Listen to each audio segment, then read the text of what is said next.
I warmly welcome you all to the 8th edition of the MIM Pan-African Malaria Conference since Dakar in 2008, and a lot has happened since then.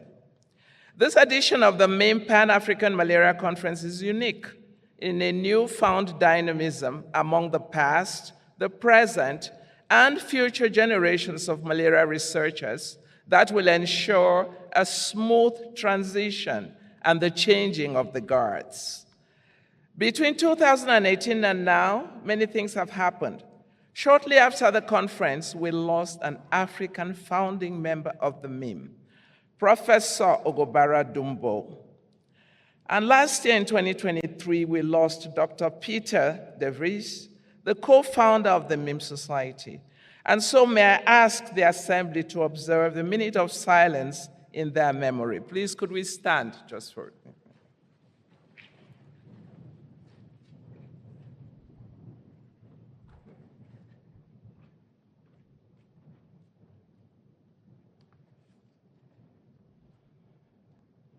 Thank you very much. Please take your seats. Between 2018 and now, we witnessed the coming of another global threat, the COVID-19 pandemic, that stalled and made us postpone the dates for our conference. We have seen the advent of many new technologies in ICT, artificial intelligence, biotechnology. The world has witnessed also the addition of a new prevention tool with the RTS and the R21 vaccines that are now recommended by WHO for routine use, and then in whose combination with SMC is an additional tool in the fight against malaria. In Dakar in 2018, the MIM Society Constitutive Assembly was held to pave the way to have it registered and recognized as a legal entity. And it is my pleasure to announce to you that the MIM Society was registered and recognized by the Royal Courts of Belgium in 2022, and with a registered secretariat in Cameroon. And as we go forward, the MIM Society has now evolved into a membership society, just like the American Society of Tropical Medicine and Hygiene. We view this transformation as a wonderful opportunity to enable the MIM to move effectively and meet its needs of its members while addressing its long-standing problem of financial instability resulting from the lack of a legal structure. It is envisaged that the MIM Society will have an elected rotatory presidency. Hopefully, with the numerous member benefits, all of you would be registering into the society during this conference. And I urge you to register at the Secretariat to be part of that General Assembly and to cast your votes. We've been working hard to rebrand the MIM, and this transformation will also be an opportunity to revamp MIM's multilateral dimension and open up to new partnerships. From inception, MIM has pushed forward the visibility of malaria as a global problem. The effective control and subsequent elimination of malaria as a public health scourge will require a multifaceted and comprehensive approach. Last March 6, 2024, something extraordinary happened in Younde. The ministers of the high-burden, high-impact countries met and acknowledged with deep concern that despite the progress made, the sobering accounts presented annually since 2017 in the WHO World Malaria Report revealed an alarming stalling of progress in the WHO African region. They stressed on the urgency of addressing the root causes of this stagnation. The ministers thereby committed to a concerted action to end malaria deaths by reinforcing the high-burden, high-impact approach in order to sustainably and equitably address malaria. The Younde Declaration for Accelerated Malaria Mortality Reduction in Africa committed that no one shall die from malaria. We welcome the adoption of the entire Younde Declaration, and we do emphasize our support, in particular of Resolution 6 of the Declaration, where the ministers pledge to build collaborative partnerships for resource mobilization, research, and innovation. And so I invite you to the discussions of the endorsement during the General Assembly on Tuesday, tomorrow. We have a burden to effect definitive change, and that burden motivated the theme for the 8th Pan-African Malaria Conference, Grassroots Mobilization to End Malaria, Invest, Innovate, Integrate. This theme is a call for all of us in the global community of malaria researchers to take ownership, to look for new ways of doing things and financing our efforts. And so I extend my profound gratitude to the government of Rwanda, the Bill and Melinda Gates Foundation, Fosun Pharma, Medicines for Malaria Venture, Society for Family Health, Health for Africa and Rapigen, USAID, the Global Fund, the RBM Partnership to End Malaria, the RBC, BioNTech, Asoferwa, ProFarm, Caritas Rwanda, REACH, SFH, the Forum on HIV/AIDS and Health Promotion, WHO, University of Yaoundé 1, and not forgetting Events Factory. So you can see all the people that we have behind us supporting everything that we are doing. We are very grateful. And we thank everybody for believing in us and for supporting us. The MIM Society owes really immense gratitude to these co-chairs, to late Peter De Vries, to Jean-Pierre here, and our indefatigable Professor Wilfred Bacham, the members of the International Scientific and MIM planning committees who devoted their time and energy through physical presence in Kigali, teleconferences, in reshaping what would subsequently be the modus operandi for her conferences.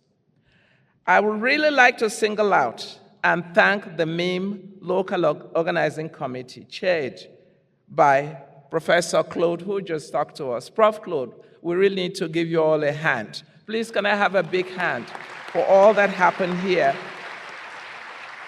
The local organizing partners, the Rwandan Biomedical Center, the RBC, and the Society for Family Health, SFH, for their outstanding support through the many volunteer scientists and non-scientists who worked pro bono to see this dream come through. Our heartfelt gratitude, thank you very much. So we have a lot ahead of us this week, and that should really, hopefully by the end of the week, we should be able to see some way forward in the fight against malaria. And thank you all. Let's have a very fruitful MIM conference.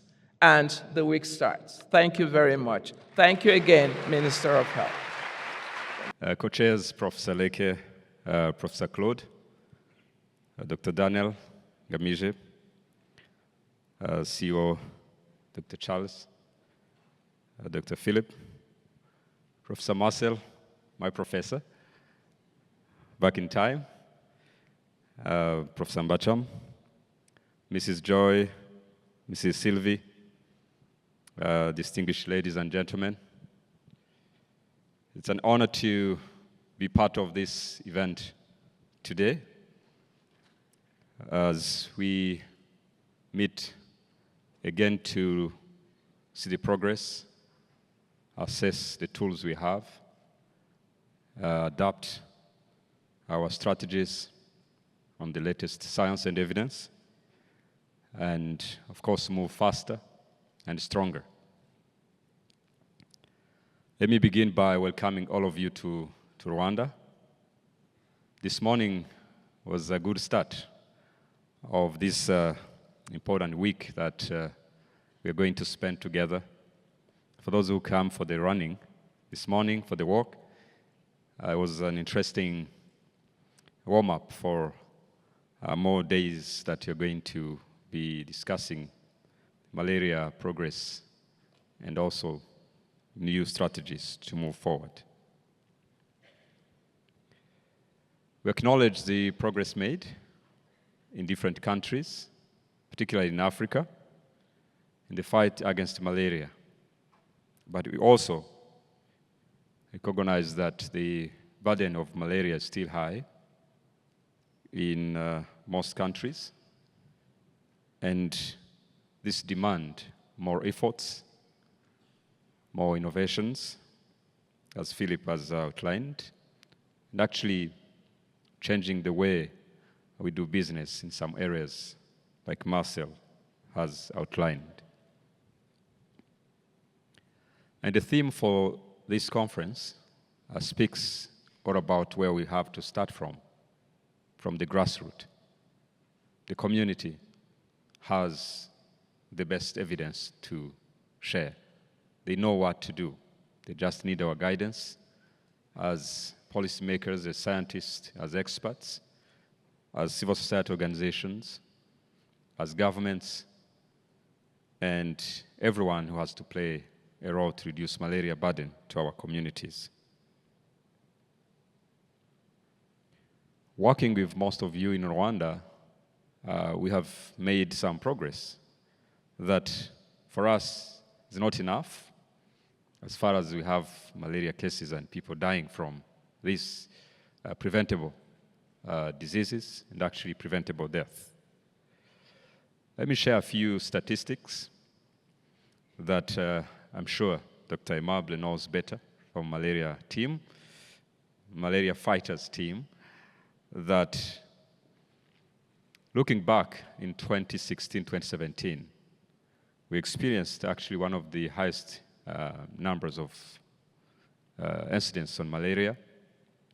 We're recording around between 5 and 6 million of cases of malaria every year in Rwanda.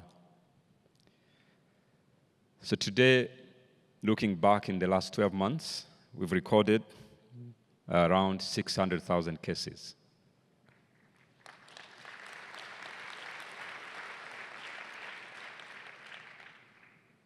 This is an incidence reducing from 407 per thousand to an incidence of about 47.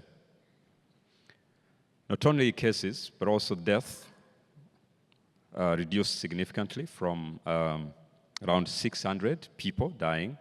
These are individuals dying from malaria in Rwanda in 2017. In the last 12 months, we lost 51 people who died from malaria. And for us, this is a very high number that we have even to work hard to reduce. So if we can move from 600 deaths to 51 deaths, we can go nearly to zero. It shows that it's possible. This is just an example of Rwanda. I know we have many other examples on the continent and beyond. And this achievement is actually a testament of the role of community health workers in Rwanda mainly, who are managing more than 60%, 6 to 7% of malaria cases are tested and treated by community health workers. This is an army of around 58,000 people in our villages who are testing and treating malaria and other diseases so that health facilities can deal with other health problems. So we call them our heroes in the health sector, and we continue to support them and recognize their role in protecting the health of our people. We also recognize the role of community and civil society organizations that are present here, most of them, and other international, local, and bilateral, multilateral partners who are also represented in this room. And I want to mention and recognize those who have been with us in this journey so that we even continue towards zero malaria. I want to recognize the role of the Global Fund, the USAID, PMI, WHO, Rollback Malaria, ALMA, Bill and Melinda Gates Foundation, Buffett Foundation, and many others. Looking ahead, we take pride of being one of the few countries on track to meet the GTS target.